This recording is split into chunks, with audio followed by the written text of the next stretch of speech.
بسم اللہ الرحمن الرحیم۔ حضرت یونس علیہ السلام ایک عظیم اور کریم نبی تھے۔ آپ علیہ السلام کا ایک نام ذوالنون بھی ہے، یعنی مچھلی والے۔ النون کا مطلب ہے مچھلی۔ آپ علیہ السلام کو ایک عظیم بستی کی طرف مبعوث کیا گیا۔ بستی والوں کی تعداد 1,20,000 تھی اور یہ سب کے سب کفر پر تھے۔ حضرت یونس علیہ السلام انہیں سالہ سال دعوت دیتے رہے، لیکن وہ اپنے کفر پر ہی ڈٹے رہے۔ بالآخر آپ علیہ السلام نے اپنی قوم کو عذاب سے آگاہ کرتے ہوئے اعلان فرما دیا کہ فلاں دن تم پر عذاب آ جائے گا۔ پھر خود غصے کی حالت میں اس بستی سے نکل گئے، جبکہ اللہ تعالیٰ نے انہیں متعین دن کی مہلت دینے کی اجازت تو دے دی تھی، لیکن اس بستی سے نکل جانے کا حکم نہیں دیا تھا۔ جب آپ علیہ السلام نے انہیں مہلت سنائی تو خود غصے کی حالت میں بستی سے چلے گئے۔ اب دوسری طرف حضرت یونس علیہ السلام کو کچھ معلوم نہیں تھا کہ ان کی قوم کے ساتھ کیا ہوا۔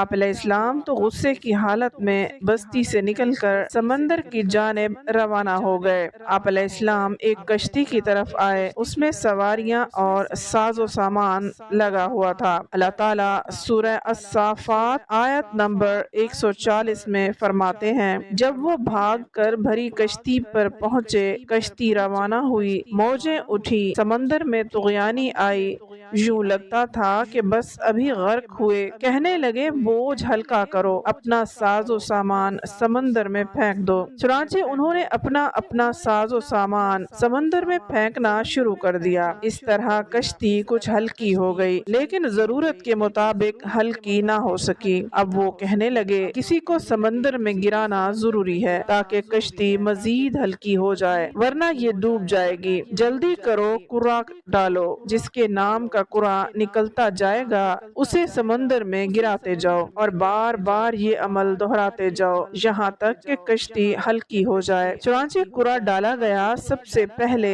حضرت یونس علیہ السلام کا نام نکلا۔ سب کہنے لگے نہیں، یہ تو ایسے نہیں ہیں، ان کے چہرے پر تو سجدوں کے نشانات ہیں، انہیں رہنے دو، پھر قرآن ڈالو۔ چنانچہ پھر قرآن ڈالا گیا، پھر بھی انہی کا نام نکلا۔ سب نے تعجب کیا۔ تیسری مرتبہ پھر قرآن ڈالا گیا، اس بار پھر حضرت یونس علیہ السلام کا ہی نام نکلا۔ اللہ تعالیٰ سورہ الصافات آیت نمبر 141 میں فرماتے ہیں، پھر قرآن اندازی ہوئی تو یہ مغلوب ہو گئے، ہر بار انہی کا نام نکلا۔ آخر کار ان لوگوں نے انہیں پکڑ کر سمندر میں گرا دیا تو پھر انہیں مچھلی نے نگل لیا۔ حوت بڑی مچھلی کو کہتے ہیں۔ اللہ تعالیٰ نے حوت کو القا فرمایا، انہیں کھانا نہیں، نہ ہی ان کے جسم کو کوئی تکلیف پہنچے۔ یہ اس مچھلی کو اللہ تعالیٰ کے احکامات تھے۔ اللہ تعالیٰ سورہ الصافات آیت نمبر 142 میں فرماتے ہیں، تو پھر انہیں مچھلی نے نگل لیا اور وہ خود اپنے آپ کو ملامت کرنے لگے، یعنی وہ سمجھ گئے کہ بار بار جو ان کا نام قرآن اندازی میں نکلتا رہا ہے تو وہی مقصود ہے، چنانچہ خود کو ملامت کرنے لگے، اور یہ ملامت توبہ کی ابتدا ہے کہ انسان خود کو ملامت کرتا ہے۔ اب حضرت یونس علیہ السلام مچھلی کے پیٹ میں تھے۔ اللہ کی قدرت، آپ علیہ السلام مچھلی کے پیٹ میں 3 دن تک رہے۔ بعض روایات میں 7 دن اور زیادہ سے زیادہ مدت 40 روز آئی ہے۔ آپ علیہ السلام نے مچھلی کے پیٹ میں اللہ تعالیٰ کو پکارا۔ اللہ سورہ انبیاء آیت نمبر 87 میں فرماتے ہیں، آخر کار وہ اندھیروں کے اندر سے پکار اٹھے۔ علماء کرام نے یہاں 3 اندھیروں کا ذکر کیا ہے، مچھلی کے پیٹ کا اندھیرا، سمندر کا اندھیرا اور رات کا اندھیرا۔ گویا ان پر یہ سارے اندھیرے اکٹھے ہو گئے تھے۔ اللہ تعالیٰ سورہ الصافات آیت نمبر 143 اور 144 میں فرماتے ہیں، پس اگر یہ پاکی بیان کرنے والوں میں سے نہ ہوتے تو لوگوں کے اٹھائے جانے کے دن تک اس کے پیٹ میں ہی رہتے۔ مطلب یہ کہ آپ علیہ السلام اللہ تبارک و تعالیٰ کی اگر تسبیح بیان نہ کرتے تو مچھلی کے پیٹ میں ہی رہتے۔ آپ علیہ السلام نے دعا نہیں مانگی بلکہ اللہ عز و جل کی تسبیح بیان کی۔ روایات میں یوں بھی آتا ہے کہ جب مچھلی آپ علیہ السلام کو سمندر کی اتھاہ گہرائی میں لے گئی تو اب وہاں آبی مخلوقات کی تسبیحات کی آوازیں آپ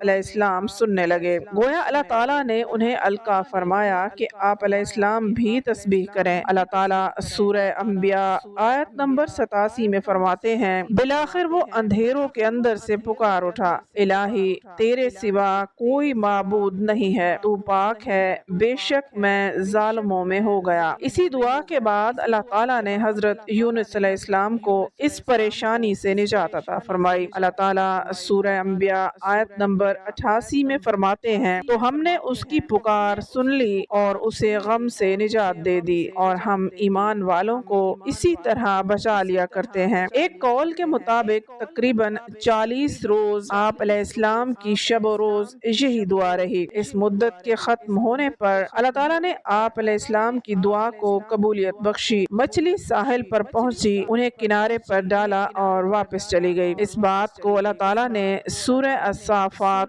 آیت نمبر 145 میں یوں بیان فرمایا ہے، بس اسے ہم نے چٹیل میدان میں ڈال دیا اور وہ اس وقت بیمار تھے۔ آپ علیہ السلام وہاں اسی طرح لیٹے رہے، پھر اللہ کی قدرت سے آپ علیہ السلام کے قریب ایک بیل دار درخت اگا، جیسا کہ سورہ الصافات آیت نمبر 146 میں ہے، اور اس پر سایہ کرنے والا ایک بیل دار درخت ہم نے اگا دیا۔ اس کدو کے درخت کے متعلق مورخین نے لکھا ہے کہ اللہ تعالیٰ نے اس درخت کا انتخاب اس لیے فرمایا تھا کہ اس درخت کے پتے چوڑے ہوتے ہیں، ان کے سائے میں انہیں ڈھانپ دیا گیا تاکہ ہوا سے اذیت نہ پہنچے، اس لیے کہ ان کے جسم سے جلد اتر گئی تھی۔ پھر اس درخت سے خوشکن خوشبو بھی آتی تھی، اس خوشبو نے انہیں فرحت بخشی۔ پھر کدو کی خوشبو میں ایک خصوصیت یہ بھی تھی کہ حشرات الارض کو دور رکھتی ہے۔ اللہ تعالیٰ نے انہی خصوصیات کی وجہ سے اس بیل دار درخت کا انتخاب فرمایا تھا تاکہ آپ علیہ السلام ہر طرح کی تکلیف سے محفوظ رہیں۔ یہ ہے اللہ تعالیٰ کی قدرت، سبحان اللہ۔ اللہ تعالیٰ